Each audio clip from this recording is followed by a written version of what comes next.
नमस्कार मित्रांनो, महाराष्ट्र जॉब्स या युट्यूब चॅनेलवर आपल्या सर्वांचं स्वागत आहे. तर आज आपण बघणार आहोत राष्ट्रीय आरोग्य अभियानांतर्गत नाशिक येथे निघालेल्या 250 जागांबद्दलची माहिती.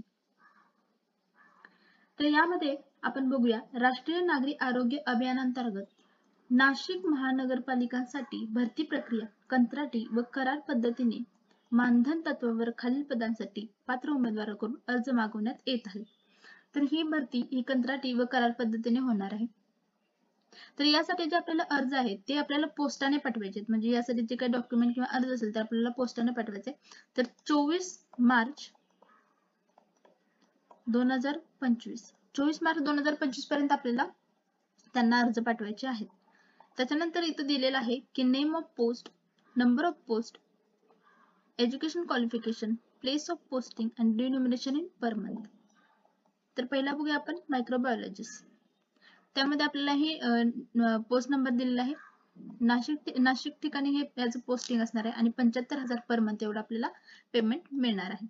त्याच्यानंतर आहे फिजिशियन. याचं सुद्धा आहे की ₹2,000 per visit as a fixed amount, ₹100 per case basis and ₹5,000 per visit as a upper limit. म्हणजे आपल्याला एका विजिटसाठी ₹2,000 आणि मॅक्झिमम एका विजिटसाठी ₹5,000 आपल्याला एवढं भेटणार आहे. त्यानंतर गायनेकोलॉजिस्ट असू दे, पीडियाट्रिशियन असू दे, यांच्यासाठी सुद्धा सेमच असणार आहे.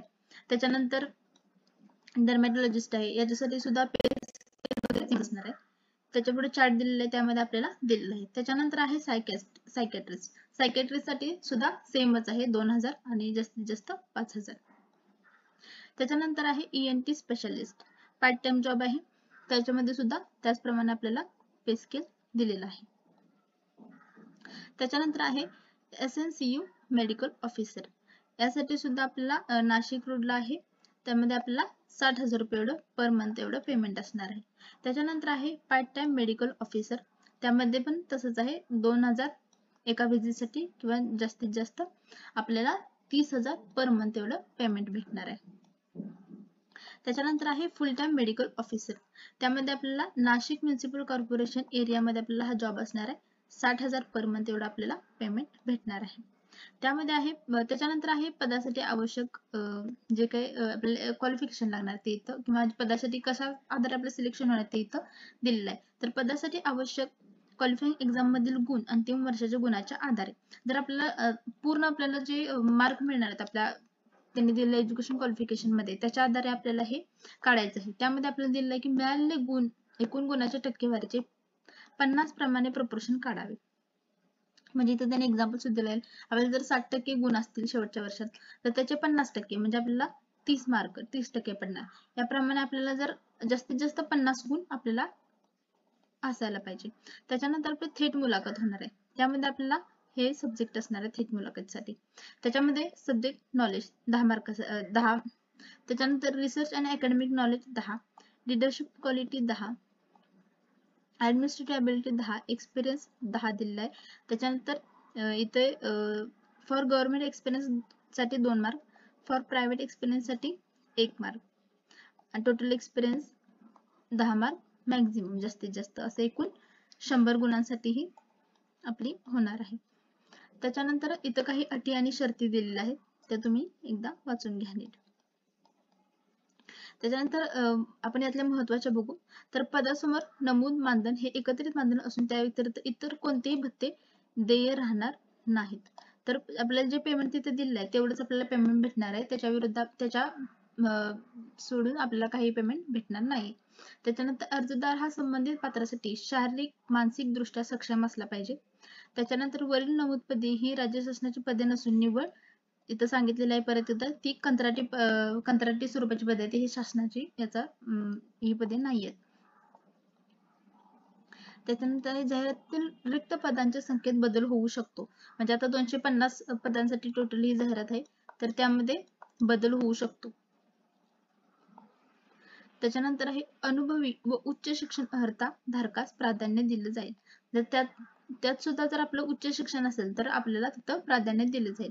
एकापेक्षा अधिक पदांकरता अर्ज करायचा असल्यास उमेदवाराने प्रत्येक पदाकरता स्वतंत्र अर्ज सादर करावेत. म्हणजे आपल्याला प्रत्येक पदासाठी आपल्याला वेगवेगळा अर्ज पाठवायचा आहे. त्याच्यानंतर एकापेक्षा अधिक पदाकरता अर्ज करताना अर्जासोबत पदांचा प्राधान्यक्रम मुलाखतीच्या पूर्वी कार्यालयात सादर करावा. आता आपण जर 2 पदांसाठी अर्ज करत असेल तर त्यातल्या आपल्याला कोणतं पद आपल्याला पाहिजे ते आपण त्याचा प्राधान्यक्रम आपण द्यायचा. त्याच्यानंतर निवड यादीतील गुणक्रमांकाच्या आधारे प्राधान्यक्रम पदस्थापना दिली जाईल. आपल्याला किती मार्क पडणार आहे त्याच्या आधारेच आपलं होणार आहे सिलेक्शन. त्याच्यानंतर जाहिरातीच्या दिवशी सदर पदासाठी कमाल वय खुल्या प्रवर्गासाठी म्हणजे जास्तीत जास्त 38 वर्ष खुल्या प्रवर्गासाठी, मागासवर्गीय करता 43 वर्ष आणि जर 60 वर्षावरील अर्जदारांना जिल्हा शुल्कच्या प्रमाणे शारीरिक योग्यता फिटनेसचे प्रमाणपत्र सादर करणे अनिवार्य आहे. 60 वर्षावरील जर उमेदवार असेल तर त्यांना त्यांचं फिटनेसचं प्रमाणपत्र सादर करणं गरजेचं आहे. त्याच्यानंतर बघूया आपण की शासकीय कर्मचारी यांच्या पूर्वीच्या शासकीय कर्मचारी कार्यालयात कुठल्याही प्रकारच्या गंभीर गुन्ह्याची नोंद नसावी. म्हणजे कुठल्याही आपल्यावर गुन्ह्याची नोंद नसावी. त्याच्यानंतर आहे अर्जदाराला कंत्राटी कालावधीत त्यांच्या सोयीनुसार ठिकाण बदलून मिळण्याची मागणी करता येणार नाही. जर आपल्याला एखाद्या ठिकाणी नोकरी मिळाली तर आपल्याला तिथून बदलता येणार नाही. त्याच्यानंतर आपण बघूया मुलाखतीसाठी बघू. मुलाखतीकरता उपस्थित उमेदवारांना प्रवास भत्ता अथवा इतर कुठलाही भत्ता देय राहणार नाही. म्हणजे आपल्याला मुलाखतीसाठी स्वखर्चावर जायचंय. त्याच्यानंतर इथं दिलेलं आहे आपल्याला त्यासाठी डिमांड ड्राफ्ट करायचा आहे. तर खुल्या प्रवर्गातील पदाकरता 150 रुपये आणि राखीव प्रवर्गातील 100 रुपयाचा आपल्याला बँकमध्ये नाशिक म्युनिसिपल कॉर्पोरेशन याच्या नावाने आपल्याला डिमांड ड्राफ्ट करायचा आहे. त्याच्यानंतर आपल्याला जी काही त्याच्याबद्दल माहिती असेल मुलाखतीबद्दल असू दे, निवड यादीबद्दल असू दे, तर ते आपल्याला पर्सनल कळवलं जाणार नाही. तर त्यांच्या या वेबसाईटवरती वेळोवेळी माहिती देत राहणार, तिथूनच आपण ती चेक करायची आहे. तर यामध्ये आपल्याला एवढीच माहिती दिलेली आहे. इथे जास्त काही दिलेलं नाही. इथे खाली तुम्हाला अर्जाचा नमुना यासोबत दिलेला आहे. हा अर्ज आणि त्याच्यासोबत लागणारे डॉक्युमेंट म्हणजे इथे दिलेलं आहे त्यांनी कोणते कोणते. यामध्ये तुम्ही जे डॉक्युमेंट्स यूज करणार आहात तेच तुम्हाला डॉक्युमेंट त्याच्यासोबत इथे हे दिलेलं आहे. कोणते कोणते डॉक्युमेंट सबमिट करायचे आहेत ते डॉक्युमेंट्स आपल्याला डॉक्युमेंटची प्रत हे आपल्याला पोस्टाने पाठवायचं आहे. आणि आपल्याला मुलाखतीच्या वेळी सुद्धा हे डॉक्युमेंट्स सगळे ओरिजिनल आपल्या डॉक्युमेंट सोबत घेऊन जायचंय. तर मित्रांनो ही जी PDF आहे ती आपण टेलिग्राम चॅनलवर आपल्या अपलोड करू. तर तुम्हाला हा व्हिडिओ आवडला असेल तर आपल्या व्हिडिओला लाईक करा आणि आपल्या चॅनलला सबस्क्राईब करा. थँक्यू.